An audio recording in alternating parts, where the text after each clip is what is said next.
La caméra, c'est petit. Tout est classé à 16 heures. Alternative espace temps. Chandari est le chanteur du Tazach. Le chanteur de... Non, ça ne gêne pas. Quand ils vont finir leur plan de course, avec la lumière là, ça va.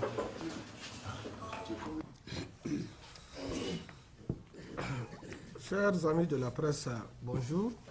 Je dis bien chers amis de la presse parce qu'au niveau de l'AFDA, nous n'avons pas d'adversaire de la presse à plus forte raison d'ennemis.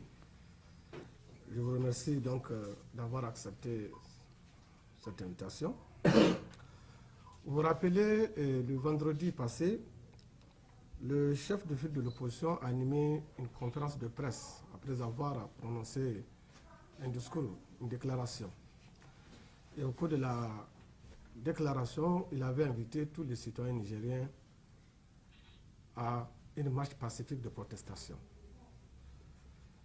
Et hier, à notre grande surprise, avant même que notification nous ait été faite, par les voies autorisées, le ministre de l'Intérieur est sorti pour dire que cette manifestation est interdite. Nous avons attendu de savoir pourquoi.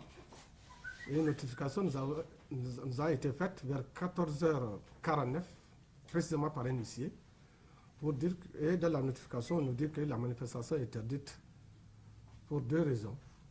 Trouble à l'ordre public et le délai qu'on n'est pas respecté.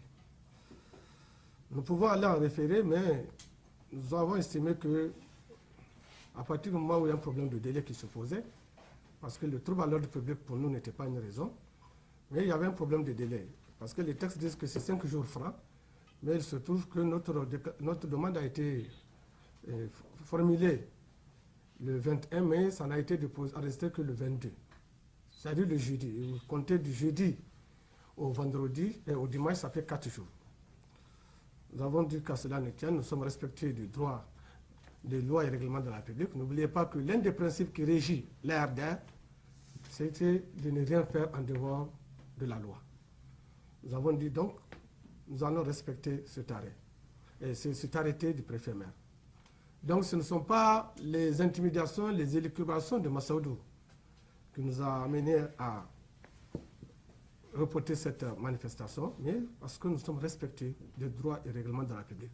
Nous avons dit que nous n'allons pas accepter de suivre Massaoudou, de quitter l'état civil pour l'état de nature, parce que nous savons que déjà, lui, il est à l'état de nature, où ce qui prévaut, c'est la haine, c'est la passion, c'est la méchanceté. Nous sommes des hommes normaux, nous sommes des hommes civilisés, nous n'allons pas le suivre.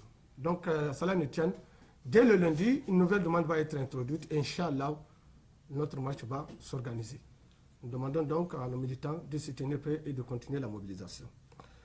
Donc, hier, il a animé une conférence de presse et pour répondre au chef de file de l'opposition. De manière générale, nous avons remarqué qu'il n'a pas répondu aux préoccupations posées par le chef de file de l'opposition. Mais comme à ses habitudes, à défaut d'arguments, il s'est lancé dans des insultes, dans des menaces, dans des intimidations. Et l'élément principal, c'est le complot. C'est toujours le complot.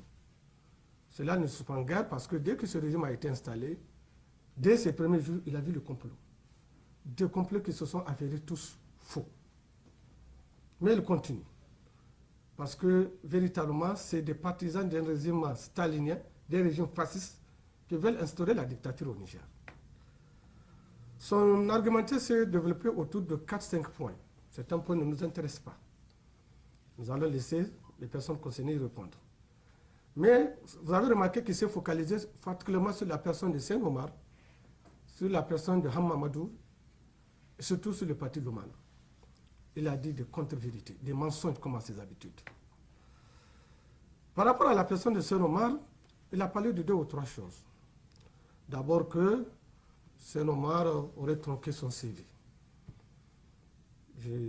Ça me fait rire.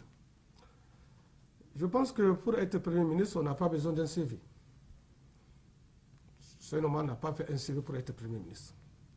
Mais nous comprenons aujourd'hui toute l'agitation de Massaoudou lors des travaux du conseil consultatif, c'est-à-dire pendant la transition, où pour eux, c'est une certaine élite qui doit diriger ce pays, Bac plus 5. On a combattu cela, parce que nous avons dit que c'est une insulte pour nos parents, pour nos frères, qui n'ont pas eu la chance d'aller très loin. Seynou Omar a été homme d'État, il a géré ce pays. Il a été ministre du Commerce. Il a été ministre d'État à l'équipement. Il a été Premier ministre. Il a été président de l'Assemblée nationale. Un parcours que Massoudou ne pourra jamais faire. Dieu ne lui permettra pas cela. Il ne lui permettra pas cela. Et c'est pendant, lorsque Seynou Omar a été Premier ministre, c'est le PNDS même qui a dit à Seynou Omar de ne même pas faire une déclaration de politique générale. Et le PNDS a voté à 100% pour la première fois. L'Assemblée a voté 100% le budget que le gouvernement de Seynou Omar a proposé. Donc par rapport à ça, nous sommes très à l'aise. Mais ce qui me surprend, c'est que ceux qui nous gouvernent, qui se disent véritablement illimis, qu'est-ce qu'ils sont en train d'offrir au peuple nigérien? Massoud, qui est un ingénieur, n'a pas été à mesure de savoir qu'il y a du pétrole dans le sous-sol nigérien. Il a dit qu'il n'y a que de l'eau. Aujourd'hui, sans pudeur, c'est avec l'argent du pétrole qu'il achète des lacrymogènes pour interdire les manifestations. Il doit se regarder dans un miroir. Moi, si je suis à sa place, j'allais me taire. Il dit que Seynou Omar ne devait pas faire de la politique, il devait s'intéresser à faire ses activités. Oui, Seynou Omar a été d'abord fonctionnaire. Il a accepté d'être parti en départ volontaire. Il était l'un des premiers Nigériens à créer une entreprise florissante. J'aimerais demander à Massoud de fouiller dans les archives du PNDS. Si Omar il verra les bons, les dons dont ils ont profité avec Seynou Omar. Mais lui, il a été fonctionnaire, lui, sur Massoudou. Il a pris un départ. Mais qu'est-ce qu'il a fait de son argent? Je pense que les seules personnes habilitées à répondre à cette question, ce sont les barman et les détenteurs de débits de boissons. Oui, qu'est-ce qu'il a fait de son argent? Heureusement que la politique a servi de panaché pour que ce qu'il n'a pas pu réaliser avec son argent du départ, aujourd'hui il l'a eu avec la politique. Il est devenu milliardaire. Massoud est devenu milliardaire. C'est pourquoi il nargue les gens. Il fait ce qu'il veut. Mais j'aimerais lui dire de regarder derrière. Des gens ont été à sa place là avant lui. Mais où est-ce qu'ils sont? Il parle de petitesse, que Sen doit avoir de la morale à ne pas parler de grandeur. Oui, Sen, c'est ce qu'il dit. Je disais tout de suite que des gens ont gouverné avant eux. Et eux ont posé certains actes. L'arrestation de l'enfant de Hamamadou.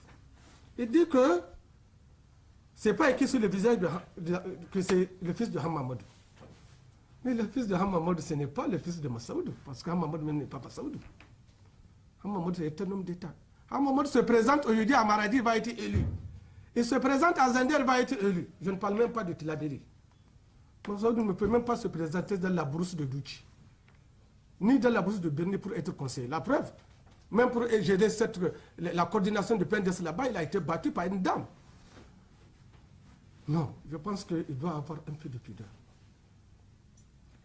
Quand Seynou Omar parlait de grandeur, le président Youssouf n'était pas là quand l'enfant de Hama a été arrêté. Et quand il dit que les gens ne savent pas, quand l'enfant de Hama était descendu du véhicule, les policiers ont crié pour dire à Hausa que c'est l'enfant de Hama. Et ils se sont acharnés sur lui. Parce que tout simplement, ils voulaient protéger un handicapé. Parce que ces gens sont sans pudeur. Ils cognent sur n'importe qui. Ils massacrent tout le monde. Ils voulaient connaître un handicapé, il s'est interposé. Et comme ils ont su que c'est l'enfant de Hama, oui, les policiers, ils savent que c'est l'enfant de Hama. Parce qu'Hama n'est pas n'importe qui. Il n'est pas un Massoudou. Ils se sont mis à tabasser sur ce petit innocent. Le président n'était pas là, mais il est revenu. Je vais lui donner un exemple de grandeur. Quand Barré était au pouvoir, on sait le problème qu'il a eu avec la classe politique. L'arbre Tanja a été arrêté par la police. Quand Barré était informé, il s'est fâché. Il a sanctionné ces gens-là, il a demandé la libération immédiate de l'arbre Tanja. Voilà la grandeur d'un homme d'État. Mais ils sont petits, comme Seynou Omar l'a dit. Donc, Nous estimons que Massaoudou, sur ce point par rapport à Seyni, il n'a pas apporté de réponse. Seyni n'est pas complexé. Seyni est à l'aise de ce qu'il est en train de faire. Malheureusement pour eux, comme Seyni l'a dit, si vous êtes avec eux, vous êtes un ange. Si vous n'êtes pas avec eux, vous êtes un démon. Aujourd'hui, il a catégorisé les journaux. On le sait depuis longtemps. L'un de leurs journaux favoris, dont le fondateur et même conseiller à la présidence, avait écrit à une certaine époque, parce qu'il pensait avoir Seyni dans le cadre du gouvernement d'union nationale, que ce serait gentil, bon musulman, etc. Mais 2 jours après, lorsque le gouvernement d'union nationale a été rejeté, ils se sont acharnés contre la personne de Seyni. Ils n'ont pas de constance dans leur démarche. Ils font pitié ces bonhommes. Par rapport à Hamma, je me réjouis aujourd'hui que Massaoudou se sente vaincu. Ils ne peuvent jamais réaliser un objectif. Jamais. Sur toutes les ondes, ils ont dit qu'ils vont débarquer Hamma. Sur toutes les ondes. Aujourd'hui, il avoue que ce n'est plus une priorité, alors que c'était un programme. Il l'a dit sur RFI. Bazoum, en voyageant pour aller sur Zanded, s'est arrêté à, je ne sais pas, Koremeroua, pour dire à certains que dès le lundi, on va aller vers Hamma. Hamma est là, et il continuera à être là, contre vents et marées, Inch'Allah. Ils ont mis les étapes. D'abord, les 76. Le chiffre a chuté. Ça ne va pas. Il faut changer de stratégie. C'est quoi? C'est bloquer les travaux de l'Assemblée nationale. Ils ont lamentablement échoué. 3e étape, c'est la terreur. C'est la terreur qu'il faut s'aimer. C'est qu'il oublie, parce qu'il a entendu, il a dit qu'il ne peut pas s'accommoder avec un président de l'Assemblée nationale qui est à l'opposition. Et il dit être respecté des textes. Alors qu'un avis vient de sortir pour dire que n'importe qui, soit-il de l'opposition, n'importe quel député, soit-il de l'opposition de la majorité, tu peux être président de l'Assemblée nationale. Il n'a qu'à respecter les arrêts. Les arrêts sont là. Les avis sont là. Il a oublié cela. Et ils ont fait, il y a eu une requête de nos députés pour demander est-ce qu'ils peuvent mettre, le président de la République peut mettre l'article 67 par rapport au pouvoir exceptionnel en ce qui concerne Hamma. L'arrêt numéro 12 est sorti. Et a dit de manière claire et nette que cela n'est pas possible. Que le président ne peut pas le faire. Et je dis dans une de ses conclusions, voilà ce qu'il dit. Il s'ensuit que des simples difficultés de fonctionnement du pouvoir public ne suffisent pas pour mettre en œuvre le pouvoir exceptionnel prévu par l'article 67 de la Constitution. Nous respectons les textes. Tout ce que nous disons, nous le disons sur les textes. Cet acharnement viscéral contre Hamma, on le comprend. D'abord, ils ont construit une maison pendant l'opposition. Une maison sans porte, sans fenêtre. Ils ont dit personne ne sortira, personne ne rentrera. Nous avons défoncé cette maison. Et le fait que Hamma ait accepté de sortir de cette maison pour venir avec nous à l'ARN, vous avez vu les insultes qu'Hamma avait subies. Hamma a quitté l'ARN pour partir avec eux. Est-ce que vous avez entendu quelqu'un de l'ARN insulter Hamma? Ils ont applaudi. Je vous ai dit tout à l'heure qu'ils n'ont pas de constance. Ils sont des petits gens, ils sont malheureux. Tout ce qui les préoccupe, c'est coûte que coûte avoir le pouvoir. Naturellement, je comprends Massaoudou. Parce que si ce n'est pas le pouvoir qu'ils ont eu, ils seraient un SDF. L'argent qu'il a eu des mines, il l'a dilapidé. Et il n'a pas pu faire de l'embouche bovine. Il a tout dilapidé. Heureusement que la politique est là. Et il s'en sert aujourd'hui. Donc c'est une haine viscérale qu'ils ont contre la personne de Hamma. Il a parlé des gens de Lumana qu'ils ont arrêtés. Des mensonges. Ce bonhomme n'a même pas honte. Il n'a même pas honte. Est-ce qu'il pourra se regarder ses enfants quand il rentrera à la maison, lorsqu'ils viennent débiter un certain nombre de choses? Il dit que les gens de Lumana, ils les ont arrêtés sur les milieux de manifestations, etc. Mais c'est archi faux. Certains ont été arrêtés au seuil de Lumana. Certains, un bon républicain, un bon démocrate, on les a appelés au téléphone. Même pas amener une convocation. On les a appelés au téléphone. Ils ont accepté d'aller répondre. Certains, c'est dans leur famille qu'ils sont partis défoncer des enfants de 13 ans, 14 ans. C'est malheureux pour ce monsieur. 13 ans, 14 ans, ils sont partis défoncer des enfants à les maisons de Bukoti, à Bukoti, pour prendre ces enfants-là. Ils veulent nous raconter qu'ils les ont pris sur les lieux de manifestation. Il a la police, il peut faire ce qu'il veut. Mais je pense que même les policiers vont revenir à la loi. Parce qu'ils savent que les masseuses vont passer. Eux, ils vont demeurer dans leur fonction. Et ils auront des comptes à rendre. Je pense qu'ils vont revenir à des meilleurs sentiments. Donc, par rapport à Hama, ce n'est rien d'autre que de la haine. De la haine.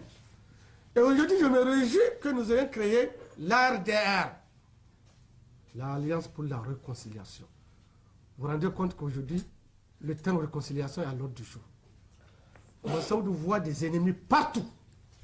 Partout. Même dans sa famille. Il voit des ennemis partout, je vous dis, même dans sa famille. Parce que tant que vous n'êtes pas avec lui, vous êtes un ennemi.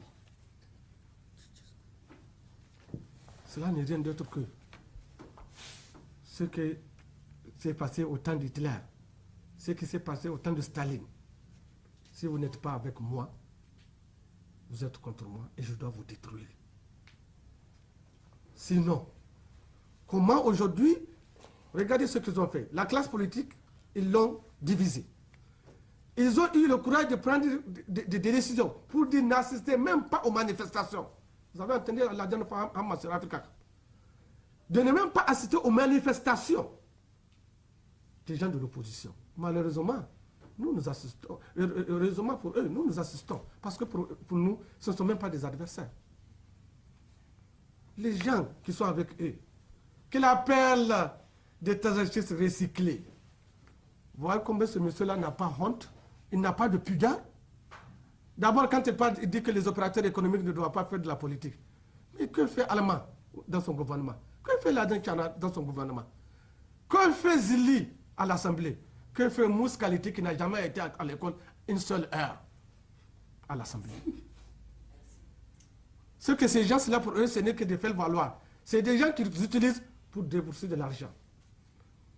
Pour que eux, les Massaouds, qui n'ont aucune assise, aucune base, puissent pouvoir arriver au pouvoir. Je pense que ça va servir de leçon à ces gens-là. Ils parlent du Tazakis recyclé.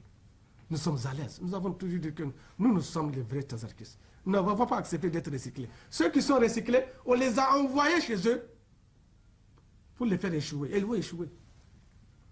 Parce qu'avec eux, il y avait les parents du Tazarki, des présidents des partis. Mais il y a aussi les doctrinaires du Tazarki. Je me rappelle de cette belle image du premier vice-président de l'Assemblée nationale qui, lorsqu'il critiquait les Tazarkis, levait les bras pour dire référendum, référendum, pour citer quelqu'un. Cette personne, aujourd'hui, il est un ange. Mais il me fait pitié, parce qu'ils vont se retourner contre lui. Aujourd'hui, celui qu'ils mettent en contribution pour voir le complot. Regardez, mes chers amis. Depuis que ce régime s'est installé, il y a eu toujours des complots qui n'ont jamais été éclaircis. Mais subitement, il y a un complot chez Ben Omar. Et en moins de 48 heures, on trouve 40 personnes qui sont à la base de ce complot. Oui, que les gens de l'Oumana sont formidables. Ils sont formidables. Il faut un complot à visage ouvert. Non. Je ne sais pas ce que Ben Omar, comment on appelle ça, Massoud fait au niveau du ministère de l'Intérieur. Et je me rends compte aussi pourquoi il a été chassé au niveau du cabinet de la présidence. Et pourquoi il a fait les pires éléments pour avoir le ministère des Mines, il ne l'a pas eu. Parce qu'il sait que ce n'est pas un bon ministre. La preuve, il est parti faire sa minute de Paris, ou je ne sais quoi. Il a amené 15 résultats, 0. Il n'a amené aucun résultat. Donc, ce qui anime ce bonhomme, ce n'est rien d'autre que la haine. Vous rappelez les propos qu'il a tenus sur RFI contre la personne de Sen Omar et de Hama. Il a même voulu prononcer quelque chose que Sen Omar et Hama ont voulu chasser, il s'est arrêté. Mais j'aimerais dire que Sen Omar et Hama n'ont qu'un seul pays, le Niger. C'est très important. C'est le Niger qu'ils ont, ils n'ont pas d'autre pays. Par conséquent, ils ne mettront pas le feu au Niger. Ce monsieur est un danger public. C'est un danger public. Il a un danger d'abord pour le père d'Estaria. Il a un danger pour la personne de Maman Issoufou. Il a un danger pour tous les partis politiques. Il est tout simplement un danger pour la République et la démocratie. Et c'est pourquoi les citoyens doivent se responsabiliser. Ils doivent se lever pour dire non à Massaoudou. Par rapport à la presse et à la société civile, vous voyez les gens, ceux qui sont habitués à faire, ils croient que tout le monde fait la même chose. Moi, j'étais membre du conseil consultatif. Je sais comment ils ont manipulé la société civile au niveau du conseil consultatif. Je sais ce qu'ils sont en train de faire avec la presse. Nous remercions ceux qu'on appelle les radios Mille Collines, parce qu'ils ont décidé d'être des sentinelles de la démocratie. Ils ont décidé de ne pas être achetés. Vous avez eu avant-hier, le fondateur du Courrier disait que le ministre d'État, c'est ça leur rôle, à chercher à les négocier. C'est trop bas que vous appelez un journaliste pour lui dire il faut être avec moi. Non, laissez les journalistes faire leur travail. Nous avons accepté la critique. Nous, on passe tout son temps à faire des éditoriaux sur nous. En quoi ça nous gêne? Parce que nous estimons que l'essence de la démocratie, c'est le logos. C'est le langage, c'est la parole. Un grand auteur, Éric Oué, disait que reste-t-il aux citoyens ordinaires pour améliorer le fonctionnement de l'État? Une seule arme, mais d'une efficacité décisive, la critique. Nous les avons critiqués hier, nous allons les critiquer aujourd'hui et nous allons les critiquer demain. Malheureusement, les gens du PNDS, comme des gens comme Bazoum, des gens comme Massaoudou sont allergiques à la critique. Et en termes de courage politique, Massaoudou n'est pas un homme politique. Il n'est pas courageux, mes chers amis. Nous avons subi des coups d'État. Les hommes ont chanté, crié sur nous. Nous avons gardé notre sérénité, notre calme. Nous n'avons pas perdu notre dignité. Nous n'avons pas posé des actes qui touchent à notre dignité, qui vont être dites à nos enfants. Je me rappelle très bien en 2009, quand on les a amenés au camp militaire, au camp de la police, il s'est arrangé pour tomber malade. Il a fait une seule nuit. Et on l'a évacué à l'hôpital. Alors que ses amis sont là-bas, il a prétesté une maladie. C'était au coup d'État de 2010, qui était à l'Assemblée, quand les armes ont commencé à sonner. Qu'est-ce qu'ils ont fait? Au lieu de rentrer à la maison, comme les Sénégalais l'ont fait alors qu'il était président de l'Assemblée, il est resté tout bonnement à la maison, attendre. Ils ont prétesté, ils sont partis dans des cliniques se soigner. C'est ces hommes-là qui vont venir aujourd'hui nous narguer, dire qu'ils sont des hommes. Tous les propos de Massaoudou, je vais enfermer. Je vais arrêter. Et ils donnent la sentence avant même que le juge d'instruction ne fasse même son instruction. Vous allez enfermer qui? Vous voulez enfermer qui? Combien de gens ont été enfermés dans ce pays? On n'a pas peur de faire la prison. Nous avons décidé de faire de la politique avec tout ce que cela sous-entend. Et nous dirons à Massaoudou qu'on n'est pas d'accord, qu'on va le combattre. Il n'a qu'à enfermer tout le monde. Demain matin, il n'a qu'à venir me chercher et m'enfermer. C'est un homme, je ne crains pas. On ne meurt qu'une seule fois. Soit aujourd'hui, soit demain, soit après-demain. C'est cela. Celui qui a peur de la mort. C'est pourquoi même si on fait des simulations de le tuer, il faut certains actes qui ne l'auront pas. Oui, nous croyons à la démocratie. Nous avons dit à l'ARDER que nous ne ferons rien en dehors de la loi. Ce n'est pas de la peur. Parce que ce pays-là nous appartient. Nous savons que le Niger, c'est le pays que nous avons. Nous n'avons pas le droit de détruire ce que certains ont posé avant nous. Yor l'a fait, Kounché l'a fait, Mamadou Ousmane l'a fait, Tangi l'a fait, Wanché l'a fait. Nous n'avons pas, nous, le droit de détruire ce que d'autres ont laissé.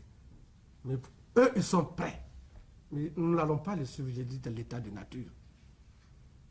Nous sommes de l'état civil et nous allons continuer à défendre les principes de l'état civil.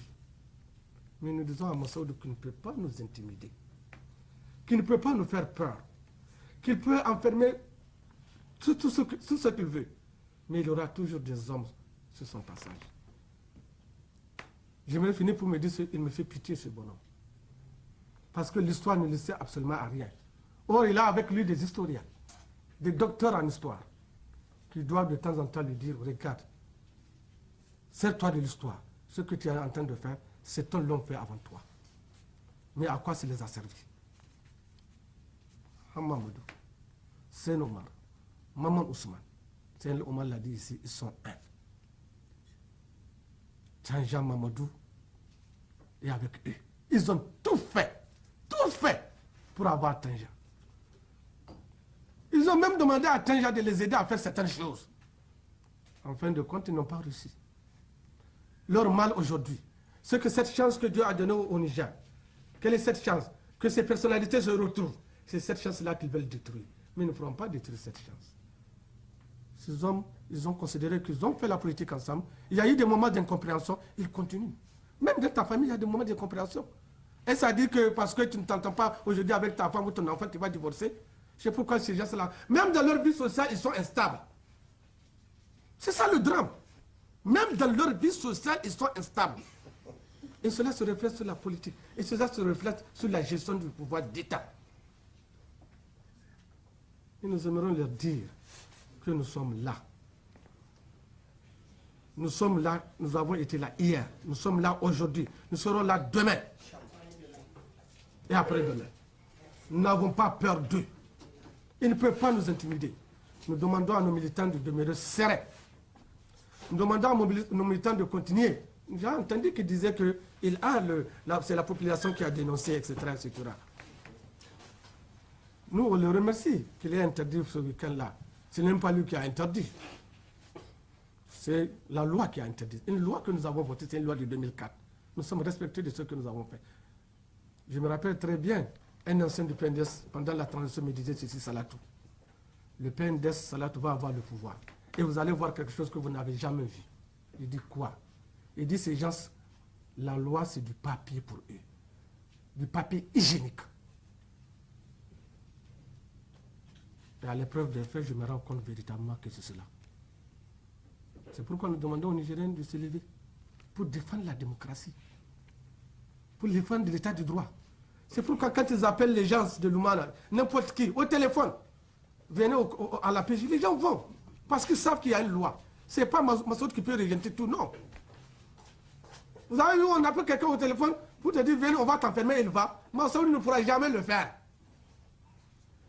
Et les gens de l'Oumana qui incriminent, il a oublié que c'est eux qui se sont mobilisés pour défendre Maman Issoufou. C'est eux. Où étaient les Massoud dans ce temps-là? Donc, j'aimerais finir véritablement en disant que nous allons continuer à organiser nos actions, à poser nos actes conformément à la loi. Ce n'est pas de la faiblesse. Un élément très important, ce que ce pays-là, on ne trouvera pas d'autres pays. En tout cas, pour nous, nous n'avons que le Niger. Par conséquent, nous ne ferons rien qui puisse véritablement contribuer à détruire le Niger. Mais je vais dire à Massaoudou que si nous pétinons, nous allons l'écraser. Nous allons l'écraser. Il va finir mal. Il va rentrer dans l'histoire par la petite porte. Et il est déjà rentré dans l'histoire par la petite porte. Je vous remercie.